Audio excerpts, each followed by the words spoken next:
మంచిగా ఉంటుందో తెలుసు, ఎనర్జీ వస్తుంది. సో నెక్స్ట్ టైం మళ్ళీ తొందరగా లైవ్ వచ్చేయాలి అని అనిపిస్తుంది.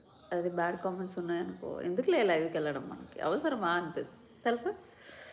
అంత మంచి వాళ్ళండి మీరు, మంచిగానే మాట్లాడండి అందరూ. నేను ఇందాక ఒక ఇన్‌స్టాగ్రామ్ రీల్ చూశాను. సో అది మీకు తెలుసో తెలీదో నాకు తెలీదు.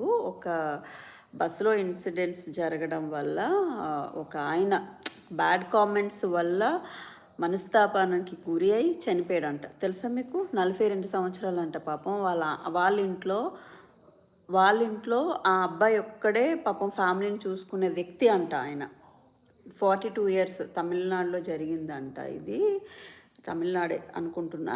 నాకు ఇన్‌స్టాగ్రామ్‌లో నేను ఈవినింగ్ చూశాను, నిన్న ఈవినింగు. నాకు చాలా బాధ అనిపించింది తెలుసా.